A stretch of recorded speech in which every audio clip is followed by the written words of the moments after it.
Welcome to the Almost Reckless podcast. I'm Amy Smilovic, and my guest today is Frances Shoemack, founder and CEO of Abel Fragrance.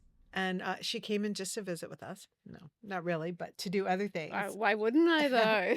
So I love having you here today. And full disclosure, sometimes before these podcasts, I like really having a long conversation with people ahead of time so I can feel by the time we hit the couch, we really know each other. But when we spoke like 10 minutes in, I was like, I need to hang up the phone because You did. it's very organic. We got straight into like the deep things. Yes, exactly. Yeah. So I want to share that with people today, and I want it to come out in the most natural format possible, which I know that it will. So how long ago did you start Abel? Yeah, we're 12 years this year. So and where were you living when you... Amsterdam. In Amsterdam. Yeah, so from New Zealand, my husband and I moved up to Amsterdam. Quite a lot of New Zealanders tend to flee the country at a certain age, and you know, it's a wonderful place to live, New Zealand, but you're so far from the rest of the world, you know. So I just really wanted to be in Europe. Didn't think I'd stay up there 10 years and have 2 children up there, but I just loved it. Yeah. So what were you doing before you started Abel? Yeah, so I from school I studied viticulture and enology at university, which is winemaking. Yeah. So viticulture, vineyards, making, growing grapes, and enology is wine science. So I spent my early career in winemaking. And so how did the pivot to fragrance come about? When I moved to Holland, nobody moves there to make wine. It's a real beer culture. But I was kind of ready to, you know, try something different. It was all that I'd known. And not long after moving to Europe, we were doing, you know, as you do when you move to Europe and you're an hour flight or a train ride from anywhere, discovering what Europe has to offer. And I really started to fall in love with this.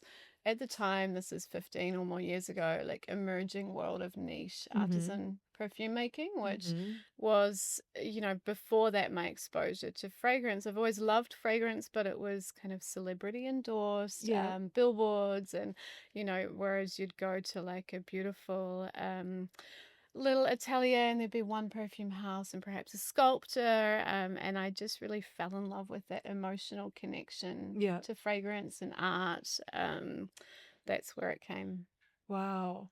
And I mean, falling in love with it, but feeling like I can do this.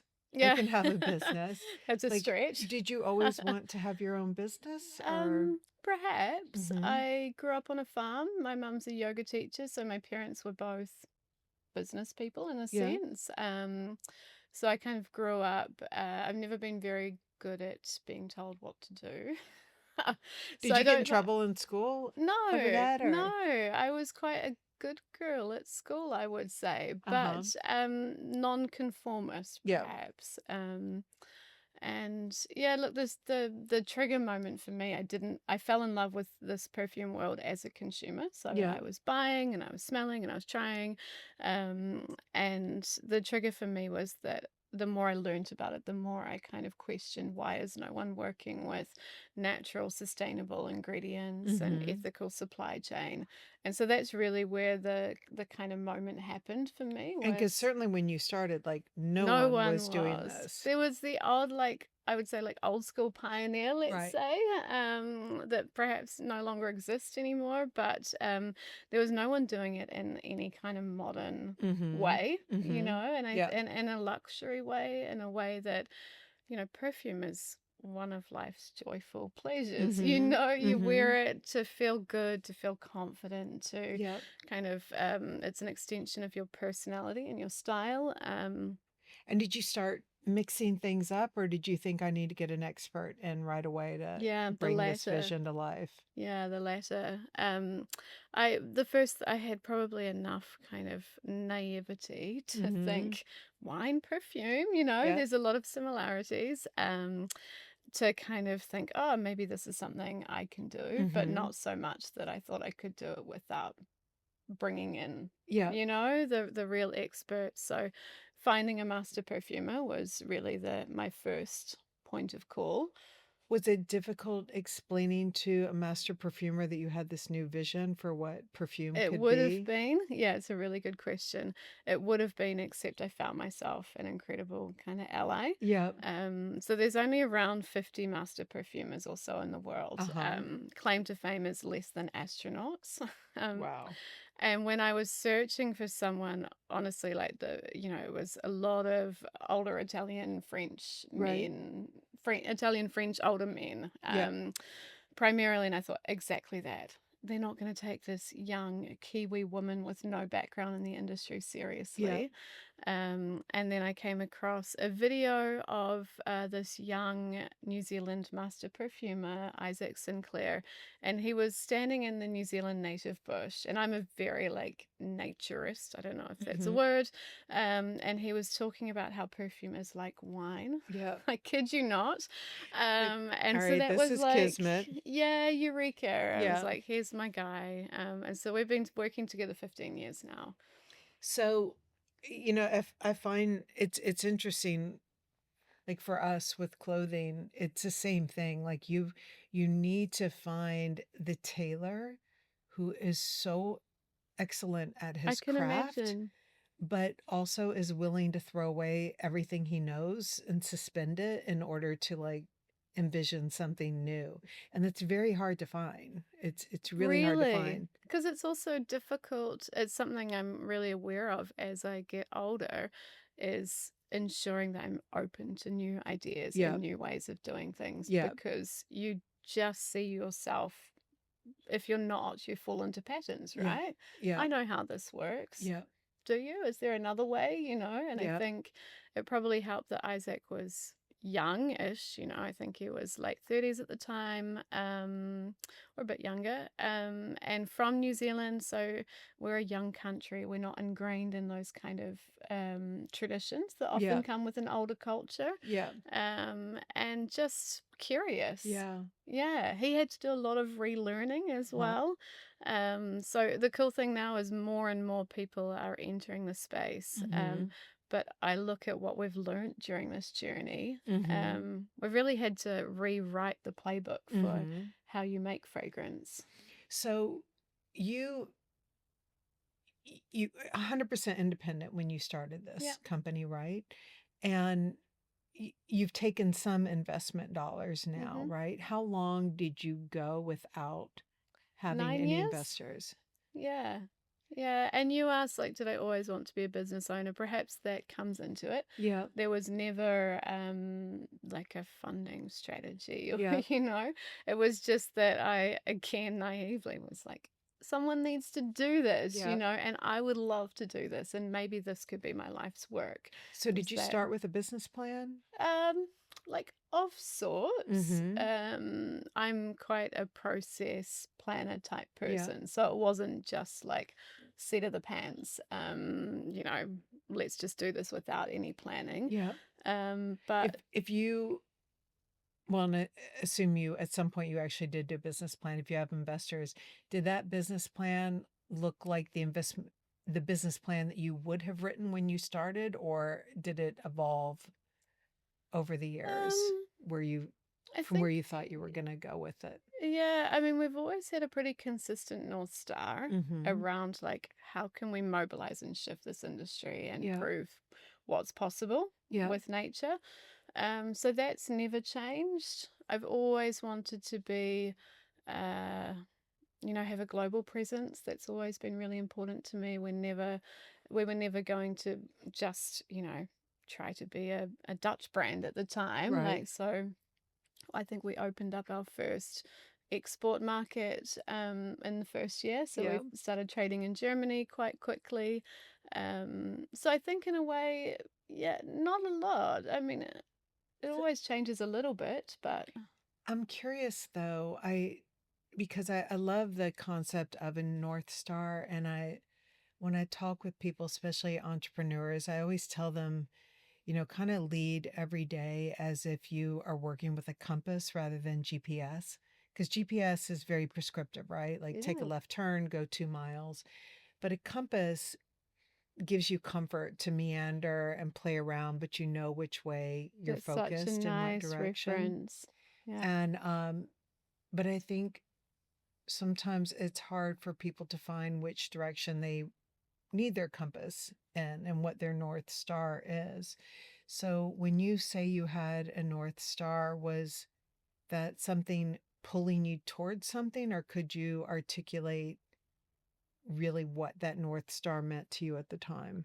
Uh, I think we articulated it at Mm-hmm. the time. Mm-hmm. It was probably a little bit more defensive. Mm-hmm. So when I first started out, it was like I wanted to prove it was possible, you know? And so I think maybe that's the shift is like, we're not trying to prove anything now. We're trying to bring people with us, you know? And I think so little nuances like that changed for sure. But no, we did articulate it. Yeah. It's funny that you when you put it that way, that it was defensive, because when I started Tibi, I found that we were always defining ourselves by what we weren't. We Oh, were like, well, we're so not much one of those easier. luxury brands, and we're not a girly brand. Yeah. And it Yeah. really starts to beg the question at some point, then Who are what are you? you? Yeah. And Way harder to define. way harder. And especially when there's no hook to just hang your hat on. When you're Yeah. really creating something new, it's very hard to define what you are. And I think one of what we found was one of the real difficulties in defining what we were was because we were defining it in terms of business terms rather than what we wanted for ourselves out of life. Yeah. And once we did that, that's when our compass came into clarity. Became clear. Yeah. By Uh, the way, side note, but I think you're creative pragmatist. That resonates with me as a person so much. So I don't know how much that's part of the kind of guiding principle for your life, but I think for your community, Yeah. it's incredibly mobilizing. I mean, it started there because it was my old marketing director. He came in, his name was Emeka, and he, or is Emeka, and he came in and he said, make up a name. If you're having this much of an issue, at this point, 20 years into our lifespan, make it up. And he was like, it doesn't have to mean anything. And when he left, I thought, yes, make up a name, but I do want it to mean something. And and I thought everything we design is for someone that is creative and pragmatic. And so I think giving names to things when you're in this environment that has no industry, um, it's still unsettling if you don't know, if you don't have ground beneath you. It's unsettling, and it's important, I think, for team members to know which way they're headed as well. So That's a really important sentence, what yeah, you just said. Yeah, yeah, it's really critical because it's kind of like when you talked about the perfume expert that you ended up working with. You have to constantly be taking all that expertise and knowledge and applying it towards something that is comfortably ambiguous, but is going to lead to something yeah, great. yeah.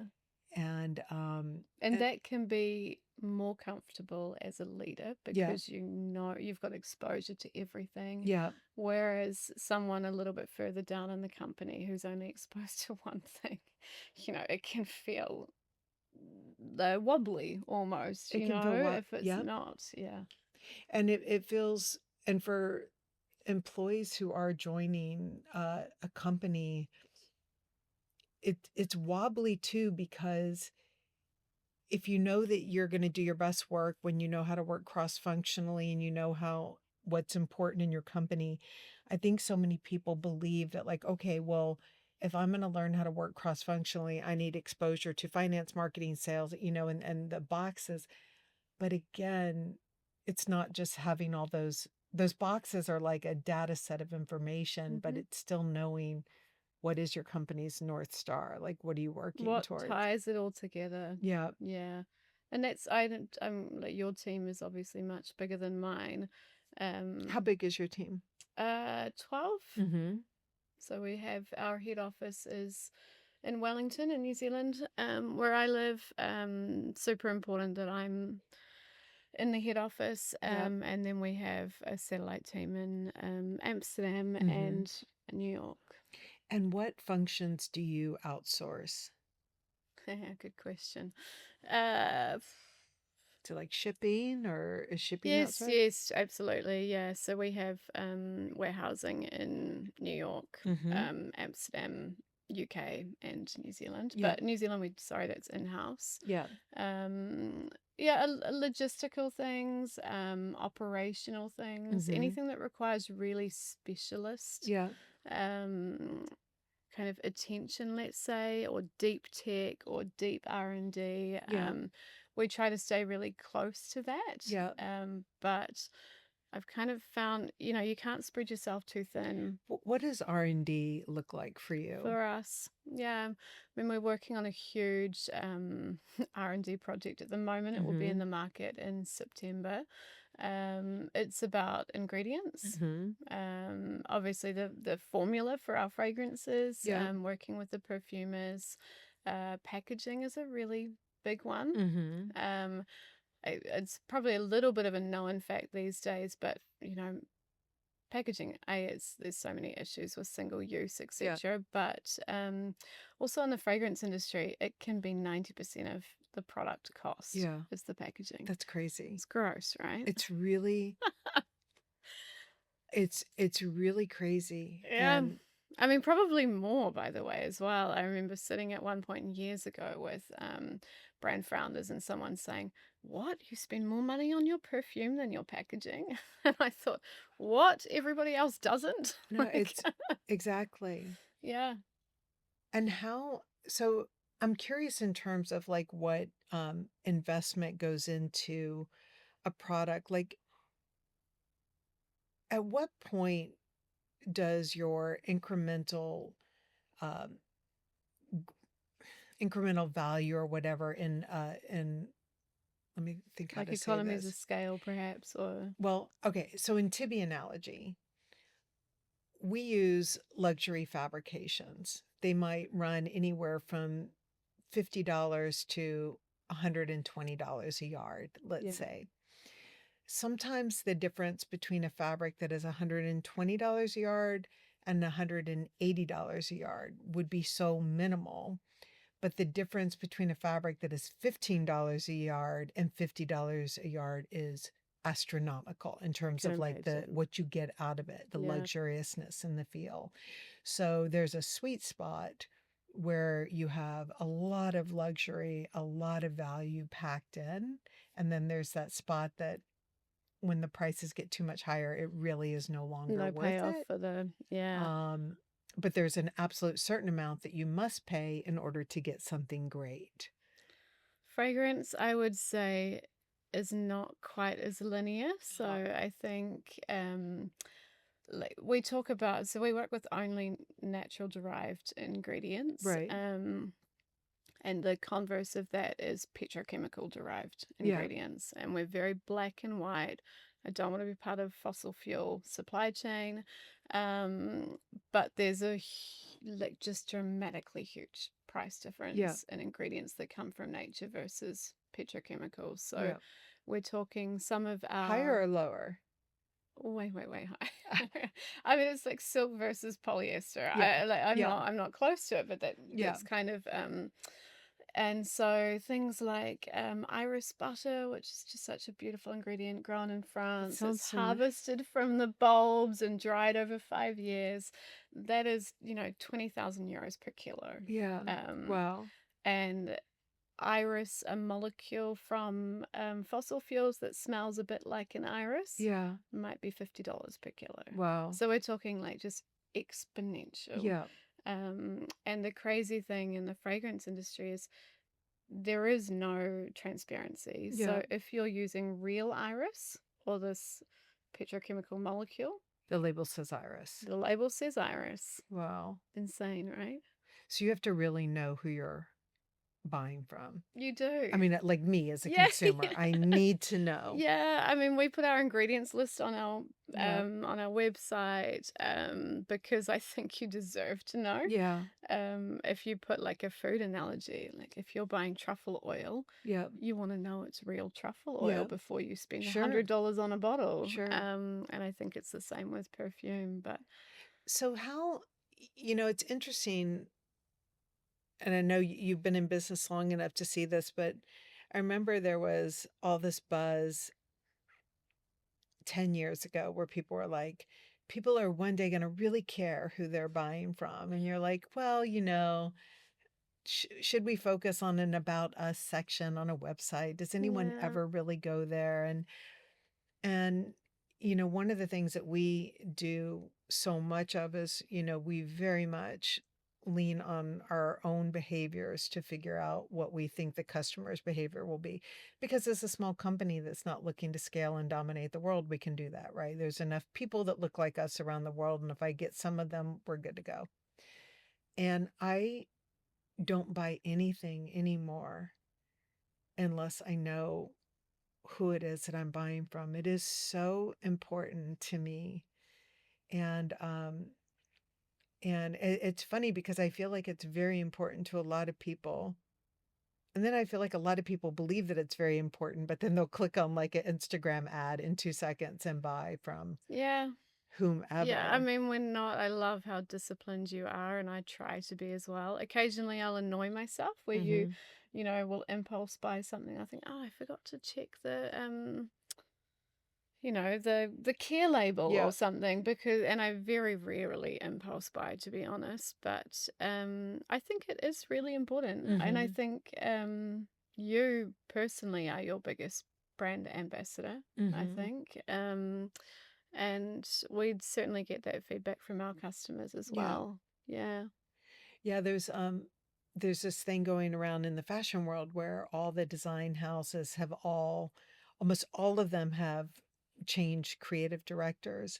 And I was telling our Sarah, our brand director, I was like, it's interesting because we're going to Paris and there's nothing that I'm really craving to buy because now all of a sudden, like, Loewe might not be J.W. Anderson anymore. And Jill Sander is no longer the Jill Sander designers anymore. Like, they've all been uprooted, and it feels very much like just random labels floating around that are connected to big houses, but there's no human I face to totally them. agree. I mean, I'm not fashion industry, so I don't I'm not so close to it, but from the outside, yeah, it feels Because you would think with something quite tangible like clothing, like either you could like it or you don't.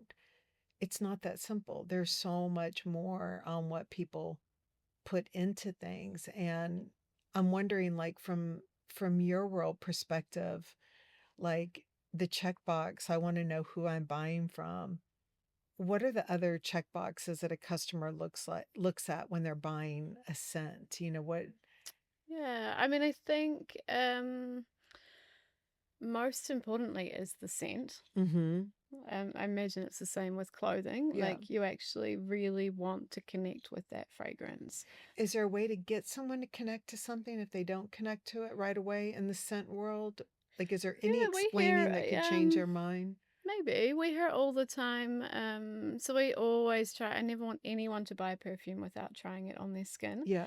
And we do little trial sizes, which work really well for digital customers. But even in stores, it's a pretty brutal environment to try something sensory Yeah. at a store, Yes.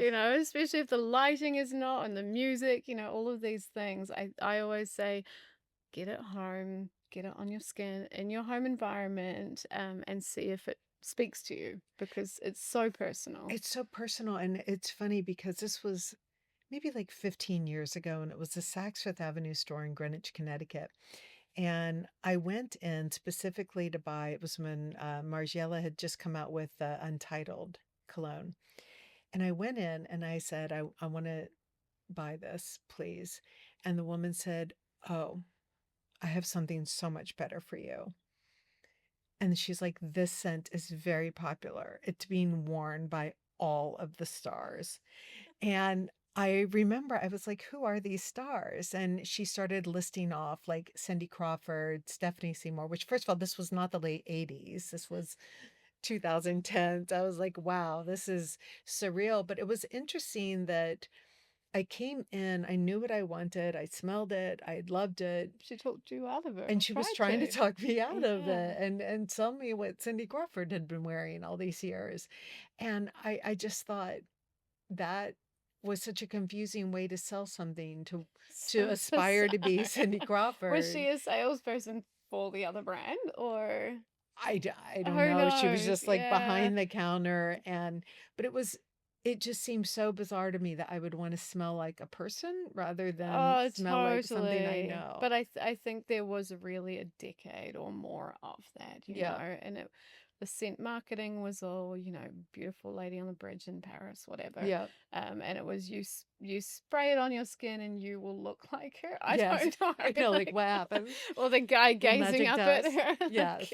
Yeah, so I think we're moving beyond that. Uh-huh. Or certainly had no part. We actually never put a face on. We have still never really, unless it's an interview with a person, Yeah. ever shared a face in any of our social media marketing, anything. It's always, you might see an arm or a shoulder, or but the thinking being, this is the emotional place in which we want you to, kind of delve into. Yep. We're not trying to sell you a look.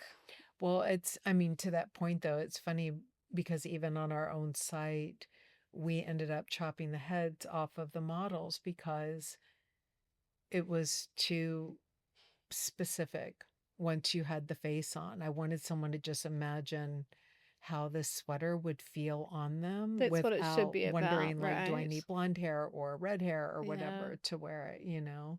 Yeah. So you started this company because you had a gut that this would work, right? You were feeling for something. How often do you make decisions based from your gut now? Now, and this year it's almost like a personal mantra for me, Hmm. is trust my gut.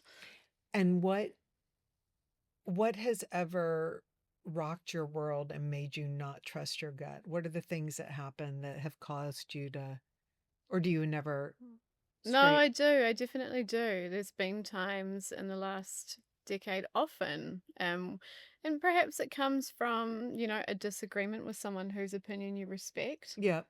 And there's no, Yes. I think maybe it's accepting that, that's your way, this is my way. We fucking have no idea Yep. whose way is right, Right. but perhaps die on your own sword. Yep. I think that's a little bit where what is your North Star as a founder? Yep. What's super important to you as you grow this business? And you'll make mistakes, but make your own mistakes, not someone else's. When I I am so much happier when I've made my own mistakes. I'm really mad at myself, That's okay. but We're not as bad as being mad at yourself and not trusting. yeah, for Yeah. not trusting your gut. So when you said that the times that you've questioned your gut is because it's someone that you respected, maybe that offered a contrarian view.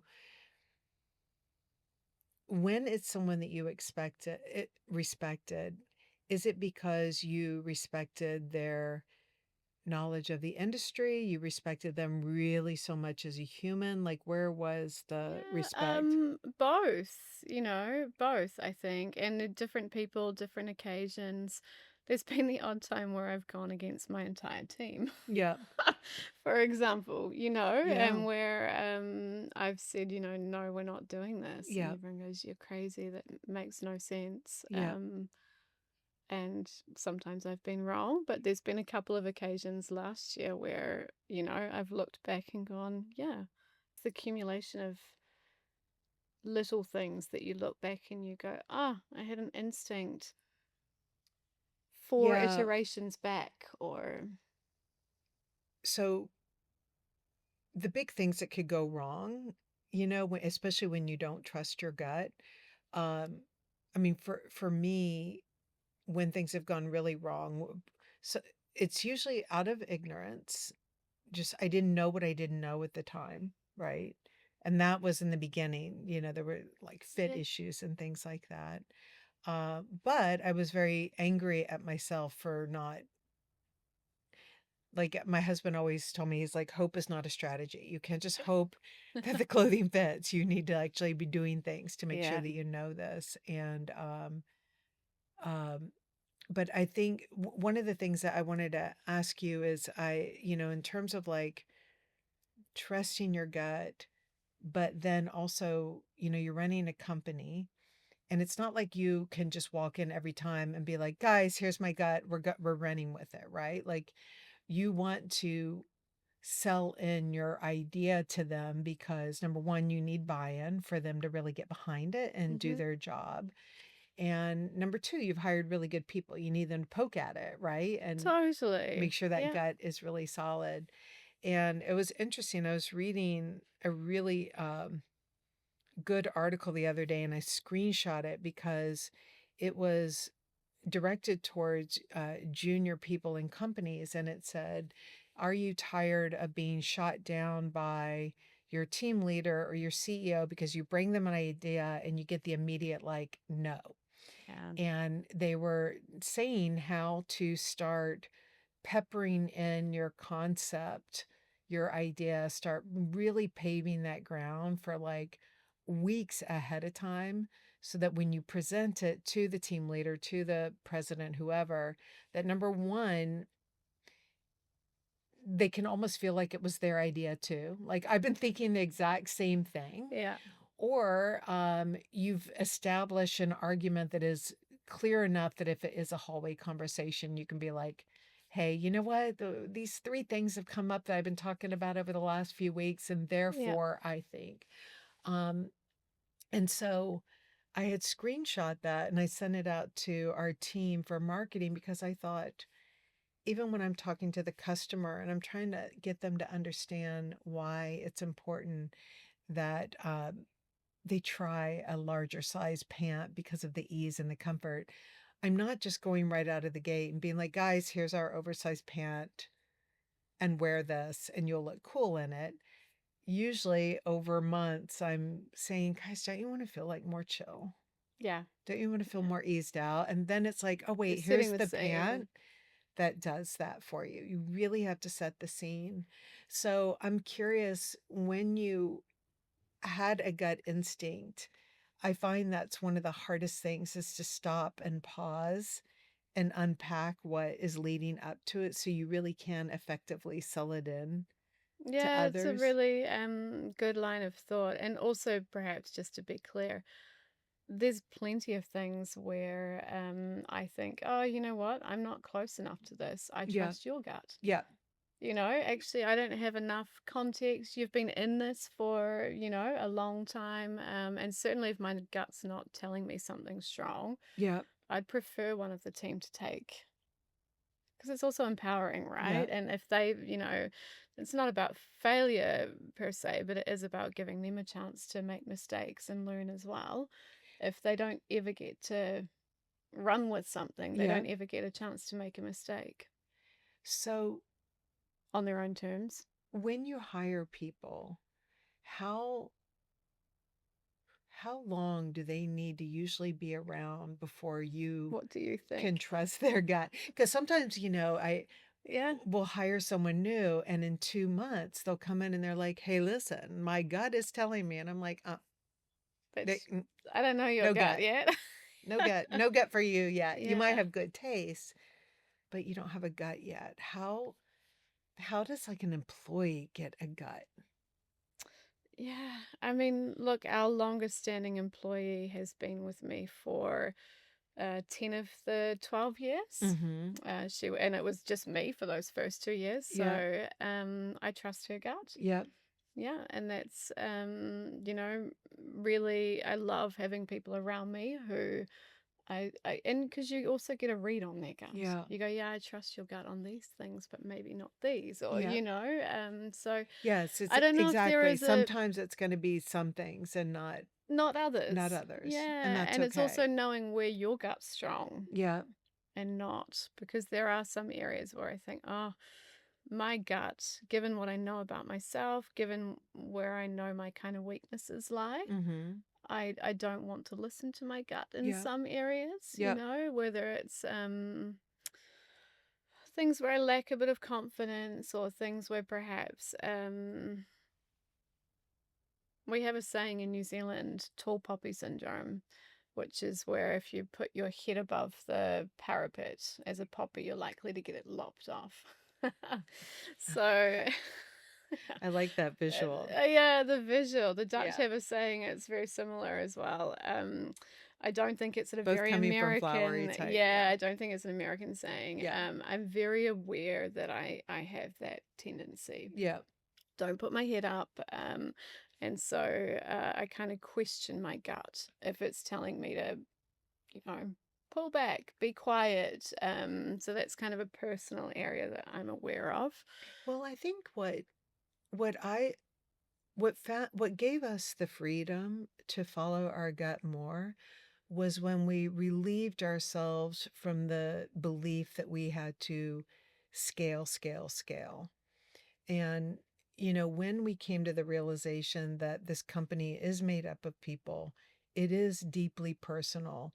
And if it was about our mindset, then the minute that we didn't follow our own mindset, we would be in really unfamiliar terrain. And why to go there? Because we're not aiming for a $300 million valuation or anything like that. And so I needed that bar set to really be able to trust my gut, It comes back to your North Star, your principles that you were Yeah. talking about earlier, right? And I think that that's where a lot of, I think, entrepreneurs right now live in a bit of a confused state because, you watch Shark Tank, you're Well, I supposed to don't. everything is supposed to be about scaling. Yeah. Yeah. And, ideas are incubated in a Stanford classroom rather than by anyone living their life in Amsterdam thinking, why are there no organic perfumes out Yeah. there, right? And so you can see why there is this real crisis of confidence, because if I had to worry about attracting to people to us who think nothing like me, of course I would never have Of course. a gut, and I need And you people who need are really lived good on numbers. experiences for gut. And you need to make mistakes and Yeah. learn from them. And you don't get any of that from a classroom. It's Yeah. not to downplay education at all, but I think where we're coming from is that the gut's been. I probably should know a bit more about the science behind it, but it is cell memory, right? And it's cell Mm-hmm. memory from things that, a gut instinct. It's actually your subconscious informing from all of the things you know. We Yep. can't potentially put a finger on exactly what, but it's all of those experiences that come together to give us what we would call our gut instinct. It's everything that comes together. And then it's one thing then to have a gut and know that you have a gut, but it's a different thing to actually trust your gut. And one of the things that I found is by writing things out, I have found it really helpful to stop and like when I'm getting a gut sense for something, to really understand. I wrote this out because I didn't want to bungle this when we were talking. I really wanted to understand when I'm getting that gut feeling, what is happening when I'm feeling the gut? What's happening around me? Then writing out what is it that I thought would happen? And then eventually getting the chance to write out what actually did happen. Yeah. And so I've been trying to do that, to kind of It's like codify, systemizing it, isn't it? to Yeah. systematize it, and not so much in the vein of trying to build a better gut, but just trying to pump myself up to trust my gut. Yeah, and something you said there that I really liked was, what was the place in which you were in that your Mm-hmm. gut told you something? Yeah. Because I quite often will find after meditation, for Yeah. example, after a really good yoga class, I'll jump on my bike and I'll go, that's what I should do. And that's It's where so it comes annoying though from, when it right? happens too, and for me, it's bar class or the shower. Yeah. And I have to find a way to write when Yeah. the paper's really wet. But don't you feel like, I feel like if you have that kind of realization, you don't Yes. forget it though either. Yeah. It's like crystallized. Well, I'm like Dory, that Okay. fish, and I will forget it, and I'm like, Jump out of but the shower. You and I need like, literally do, like, I'll yeah. find a paper package from a package of razors and a pen, and I'll write on the corner, Yeah, and love it. but it's funny It's because it cultivating just comes to space. you. Yeah, and it might be something that you'd almost parked. Yeah. You know, you'd almost thought, 2 weeks ago, I'm not even sure. And I read a really nice quote. I'm not going to remember it, but it was something about like the value in procrastinating on complex problems. Yes. That actually sometimes it's okay. We think we need to solve everything now. Yep. There is a case for parking something Yep. and letting it just, revisit. Don't forget about it, but Yep. just park it. Whether it's let your subconscious work on it or let the kind of universe conspire to Yep. bring you some more data points or signs or something. I know. Yeah. I'm always, well, my husband's very type A, right? Okay. And he So needs is to be. mine. Listen, and my husband, he's in charge of the numbers. He's got all Yeah, the legal perfect. contracts. Like, you need to Great. be You type want A, that like person. Yeah. different skill sets for different things. But there are so many times where I'm like, I promise I'm not procrastinating on this. I just Giving it know that, space. yeah, I don't have the information at hand to really like make this as good as it wants to be. And That comes back to your question about like the rush, right? yeah, If the North Star is growth at all costs, yeah, time is time is time is money. money. Exactly. Like, So yeah, but if yeah, that's not the North Star, yeah, if it's part of the equation, yeah. and for most of us it is. It has to be, Yeah, right? I mean, you've got bills to absolutely. pay, And people, I've always said like sustainable business is sustainable business yeah, too, right? yes, But if that's the only focus, yeah, then you can't afford to sit and wait. yeah. But if it's one part of the equation, then sometimes just a little bit of space is all you need, I think.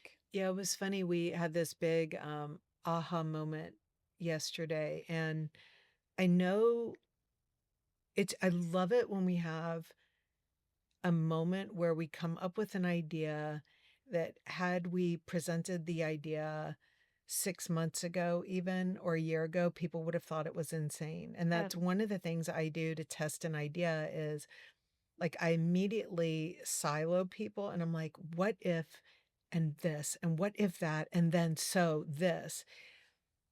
Yesterday we had this moment where I walked this idea around to like 6 different people who immediately, including my husband, were like, whoa, yes, this feels so right. And it was so exciting to have something that 6 months or a year ago people would have been like, get out of my office. That's the craziest thing I've ever heard of. I want to And hear more about this idea. I can't wait to reveal it. And I was talking with Reed, who is our art director, and I was like, you know what, Reed? Remember when we were in San Miguel 3 years ago and I took these pictures? And he was like, whoa. He's like, wait, so was this in your mind back then? And I was like, it wasn't, but it was. Yeah. And I described marinating on things kind of like a surrealist painting, which is like not a surrealist painting, but pointillism, where is it what's his name? The A Day in the Park or whatever. It's in the Chicago Museum. It's not. I said Surratt, but it's yeah. Surratt is a. I mix it pointillism, and then Surratt is one of the famous painters who did the gigantic like walk in the park. It's in the Chicago Museum I'm of gonna Art. look it up. And what I love about pointillism, I find it to be such an apt analogy because you're really you're collecting dots and you're just putting them on the canvas. And then that moment of meditation, Yeah. the shower, is when you're able to step Emerging. back and see what Yeah. all those dots what the It's so, picture is yeah, that's been created. yeah, And absolutely. I love it when the dots come together. It's so exciting. And you may have looked at those same dots how many A times? million You know, times. a million Yes. times, and they might have looked like they were taking shape, because that's Yeah. also with the trusting the gut Yeah. sometimes, right? It's almost not quite fully formed. You're like, maybe I'm seeing something, and then you know when it's crystal Yeah. clear. You know when you've like seen it. Yeah. Yeah, yeah.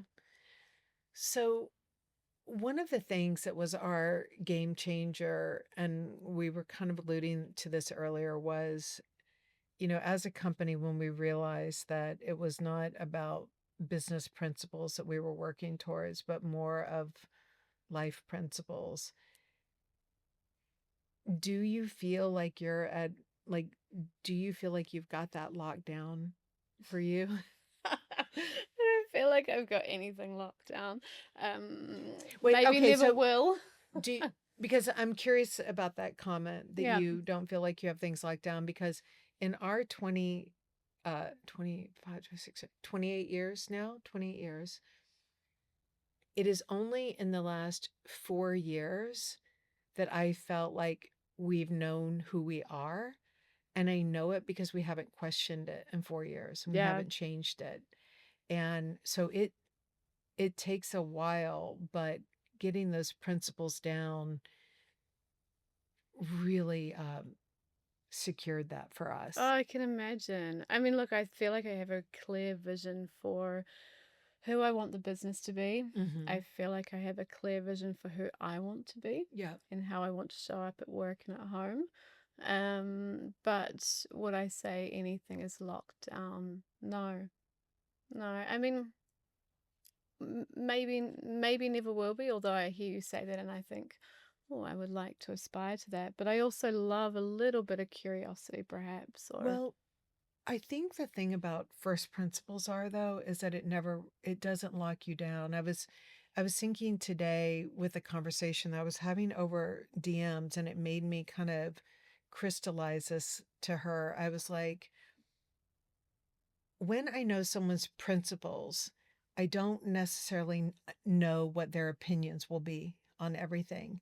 But when I know someone's opinions on everything, I rarely know their principles. that's really nice. And Yeah. and I was responding to that because she was like, "You never talk about this or this or this on your Instagram." I was like, "You're right, I don't, but I always talk about my principles." And so that's the beauty of first principles, is that you have this ability to defend your ideas or recognize when you've put something bad out there that really is against your principles. Yeah. The key is that you know it. You have a way to Yeah, measure. and maybe to your point right back at the start, that you've verbalized it Yeah. as well. Yeah. Are your family and your business principles, are they one and the same, or are they? They are now. They are. They used Yeah. to be separate. And when after COVID, what we just really decided to write out was that we always had to have agency, meaning our mistakes would be our own and Yeah. our wins would be our own as well. We decided that we could only work with people who shared a similar mindset, and that the mindset was around curiosity and being open minded and having a modern way of thought. And then the last one was that we would only create things that had meaning to us. And that was critical because we all knew that we were kind of workaholics in a way. We knew that we couldn't shut down. And there's a difference when you can't shut down, but you don't have meaning in what you're doing versus, Yeah. and so then you're angry when you can't shut down. And we didn't Yeah. want to be angry about what we were doing. So as long as we had meaning, as long as we had agency, as long as we were always surrounded by people that shared our mindset, we thought we'll be good. And that applies to real life and to work life. And it has been so so at our core that every decision that we have made now, when we get a phone call from an investor, when we get a phone call with a brand that wants to partner, when we get a phone call from a store that wants to carry us, when we get an irate message from a customer who's furious about the way something fit or the way that we charged her for shipping, or I don't know, whatever it is. If those three principles are compromised at all, the answer is so clear. Yeah. Yeah. And wow, we used to debate. I mean, before COVID, we'd sit there and we want to work with this department store, but they're asking for this and blah. It's exhausting. It's Yeah. exhausting. Yeah. And you're right, it's the same in the home. Yep. If you're constantly debating, as a parent, Yep. what's good or bad or right or wrong, and how are we involved or not. Yeah. Well, I was thinking, as I've been writing a lot, I was thinking how nowhere in our household did we, growing up, have a list of rules for my sister and I. My friends did growing up in the South. Parents had rules. You were supposed to be yes, ma'am, no, sir. In our house, there was no yes, ma'am. There was no, sir. Like no sirs, ma'ams. My parents, if you look at them, they were total hippies. They were 22 when they had me, 24 when they had my sister. They are so principle-based. We did not have any rules, yet by far our household was the strictest household. Yeah. Because you just knew. Yeah. You knew what was right and what was wrong, and you did not transgress. And when you did, you knew it, and I never got to say that wasn't a rule. My parents would be like, Amy, you know that you stayed out way too late. You're You know that you answerable to left yourself. us and without information. You knew this was wrong. Go to your room. But don't you think the rules just encourage breaking? Well, it's like I was saying, if I know your principles, I don't have to know all your opinions, right? It is the same. Yeah, and I was list even of rules thinking, are like random opinions. They're Totally. memes. They don't mean anything. I was even thinking when you were talking about in the home, like I often get asked, like, how do you make your children eat everything? Yeah. Because mine eat, blue cheese, olives, whatever, a sip of wine. I don't know if I should say that on this, but I've never told them they have to eat anything. Yes. And so they've just always eaten with us. And they just, it's never ever been a point of contention. Yeah. I've never had to tell them to finish their food or anything because it's just, I don't know. I think if we had have ever done that, it just gives something to push against. Yeah. So there's never been any tension. Yeah. Yeah. It's funny how being so loose can actually be so defining at the same time. Yeah. Well, and then the beauty is it frees up so much space for everything else, right? Yeah. And so I just think, when you are running a company, there is so much value to intentionally staying small. And I see no value in intentionally only working to be big, because but that is the mantra out there. Yeah, That's it's also the pressure. why you're doing it. So we asked, when we did take on investment, one of the reasons we did is that we want to mobilize this industry. Yeah. And we want to change it. Yeah. And we realized that as an organically growing small business from New Zealand, that may never happen. Yeah. It might take 300 years. And I have a very long-term view. Yeah. And we didn't want to work with, you talked about like outsourcing. Yeah. We really wanted to be as close to our customers as possible. Yeah. Which means not using middlemen, which we were doing a lot more of in the early days. And so for us, one of the reasons we want to grow is because we want to have an impact. I know it sounds like trite, but it really is. I see on I would have said it was TikTok, trite 4 years ago, but I don't know.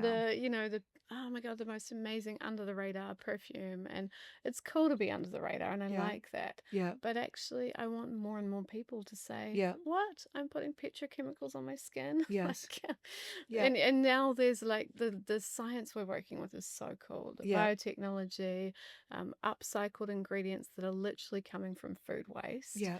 And I'm like, we can show that we don't need to be fragrance doesn't need to be a fossil fuel Yeah. industry. Yeah. But we want to lead that change. And so then there's that, like, is it growth for the sake of growth, or is it growth for the sake of like a better reason, Yeah. maybe? And so that was it for me. Yeah. No, I think the idea that we were playing around with here yesterday would require some very smart investment, Yeah. and because there are things, of course, when I think about taking risk and everything, my right now, my appetite for risk has to be also measured against what's the worst that could go wrong if it were to go off the rails, right? Yeah, we And talked about this too. You called out me saying fearless, and yeah, I've thought about that a lot in the couple of days since. And I think it's not about having no fear, right? it's not about having no fear. No. And I think that this concept of people, to be an entrepreneur, you have to be fearless. You have to be able to jump without a parachute. Which is maybe Bullshit. just stupid. Like you jump without a Fine parachute, line you between die. fairness and stupidity. Exactly. Yeah, and we both have children, and we both have, people and environments that we care about. Right. So, yeah. And so you can do things that are not so fucking big, but still feel really good about it. Yeah. And it's such a winner take all messaging that happens out there right now. Things are, I think, when you're in such a world where things have to be diluted to what can be said in, a certain number of characters. Soundbite. So I love this format. Yes. Yeah. This format, Substack, long form writing, like, it is so much better because just things are so rarely black or white. I think, and I don't want to get sidetracked into politics, but the political environment, but also COVID times, I think it really polarized thinking into right and wrong, black and white, and it allowed very little space for nuance. And I think we all know that actually 99% of things are gray, somewhere between the black and white. Well, and that's so true. And what is shocking, though, is, here at Tibi, we have 500,000 followers. I have 200 something thousand on my personal Instagram. And that's what I found so shocking, was as polarized as things were always presented in the media, they were not at all polarized in my DMs. And I mean, I was getting DMs to the tune of like thousands a week. Wow. And I can count on one hand the number of DMs I got where people threw at me very like absolute statements. People were rabid, hungry for conversations that were, yeah, this, but let's totally and exploring. It's like, wow. Yeah. And so when I talk about the danger of things getting too big as companies and everything, it's because you start reading the media wrong. You start reading the numbers wrong. And that's when... Not to mention the algorithms. The algorithm. Right? And I did a thing the other day on AI. Is like, it's either a two-faced bitch or it's a total sycophant. Yeah. It tells you what you want. And it is really by being able to connect with real people every time. People tend to be so shocked that people are normal. They're like, oh, this person's shockingly normal. This person was so shockingly nice to me on the plane. Yeah. And I'm like, when can we all stop being shocked so that people are normal and they do want to have a conversation? And that is what needs to get talked about, because it's the quiet 95%. Yes. Right? Yes. And they've all kind of gone underground and are having Yeah. these very interesting conversations. But being small allows us to be part of that. And being part of that conversation is what really, when we talked about confidence of your gut, that's where so much of my gut That's confidence has seven, come from. almost 1 million people at Yeah. your, yeah. And not knowing that I'm right, but knowing that I'll be able to explain myself. That also comes from acting with integrity, Mm-hmm. I think, right? And Yeah. I think a big part of our brand and me as a person is transparency. And I And think what that is gives you integrity? freedom. Well, integrity, yeah. Acting, It's like knowing your principles, knowing right? your principles, knowing that you're making a decision that you feel is right Right. in that time. And I think it's In that time. in that The time, working with the qualifier is so information you key. have, Yes. In that Um, time, people forget that decisions are made in time and not reflective. no, they're all contextual, right? You Yes. remove the context and And they mean nothing. nothing. Yeah. Context, Context is everything. it's Yeah. everything. But I do think if you have that integrity, people understand. Because I think I don't know if you feel the same, but as a business owner, there's always a fear that you'll put a foot wrong. Yeah. Unintentionally, because Yeah. I don't think either of us would ever do something intentional, but there's always a little fear that, like, if I put a foot wrong, Yeah. and I think what you have to fall back on is that I've always operated with integrity, and if I Yeah. put a foot wrong, I'll own up to it, and I Yeah. will, because there's so much, our whole supply chain. There's always, I don't know what we'll look back on in 20 years' time and think, oh, we didn't realize that meant that. You will, We just don't know. I cannot be more clear than the fact that we absolutely will make mistakes. 100%. And Yeah. the biggest mistake would be you're right, you don't own up to it. You don't own up to it. do the research later on to, Yeah. you. Yeah. So I was going to ask you as a last question here, what would be your line that you would draw to like never go beyond? But it sounds like if anything really messed with your integrity, that Yeah, would be. maybe. Yeah.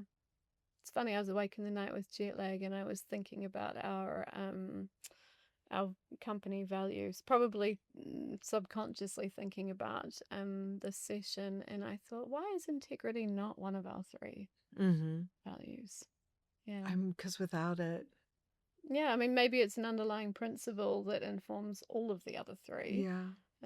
But yeah, I think that's at the heart of, the other values like excellence and open-mindedness and, but actually all of it needs to be done with integrity. I was reading, there's a Substacker that I follow, and I think the name of her Substack is Deeply Shallow.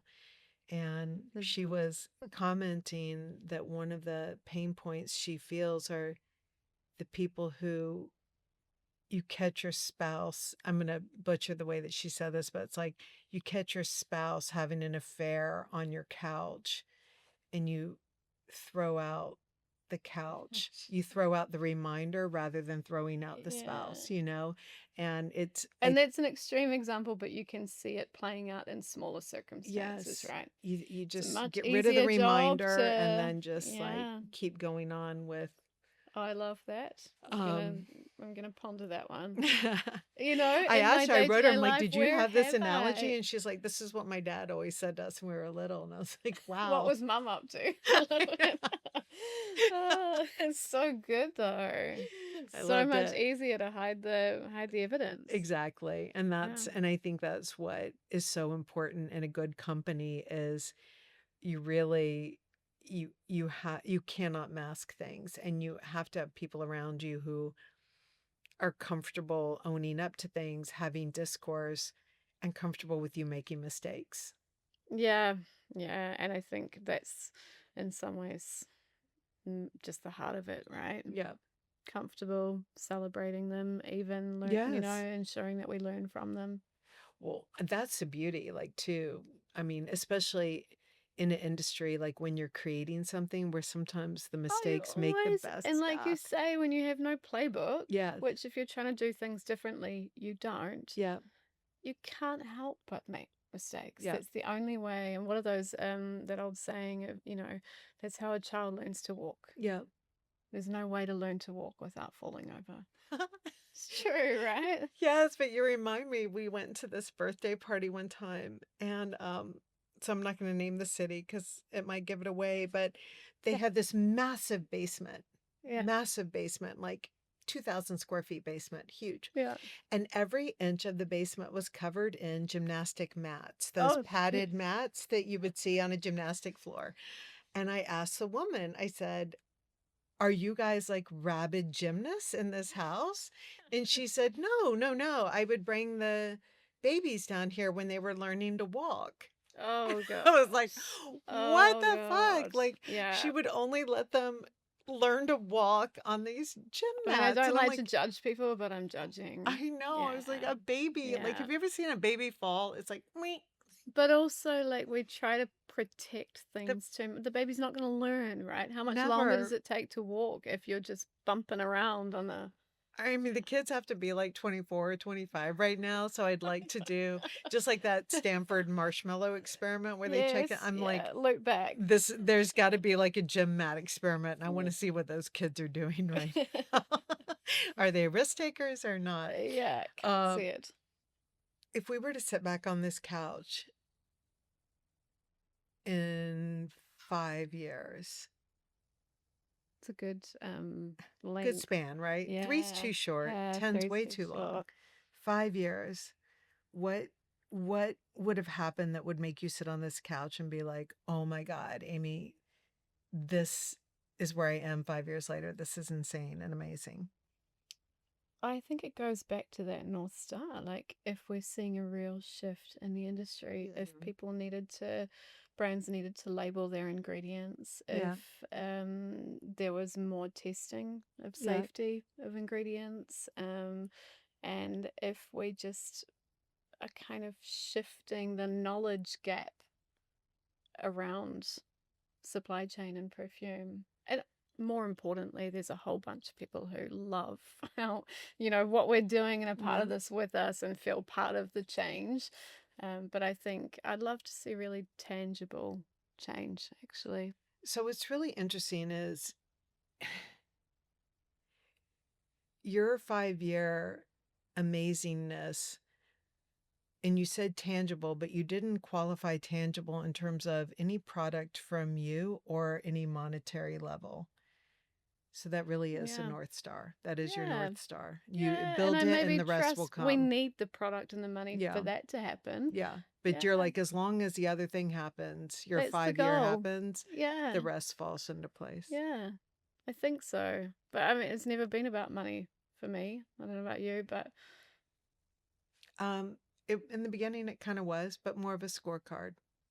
yeah, was always and I a can see scorecard. that.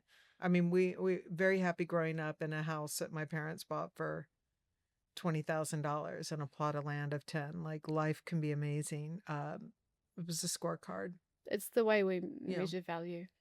It was in also a Prada society. bag at the time, if I'm totally honest. And sorry, it's a privilege not to worry about money. Yes. So I'm fully aware of that, but I'm just as aware of the fact that it's not going to solve problems. Yes. Yeah. Well, it's just like the quality of at some point, like, it becomes incremental and not adding the value that you thought that it would. Yeah. And it actually can take away tremendously. And you see that. Yeah. All you the see it time. all the time. So thank you for being on the show. We'll book you back here in 5 years. Yes, hold me accountable, Amy. We'll do it in New Zealand. I'll come in my fancy car. I want to do it in yeah. She's changed. She pulls up. She's like, I'm sorry, I can't do the show. My rider, my green room. Where's my personal assistant? No, it's been a real privilege. Thank you. Oh, very cool.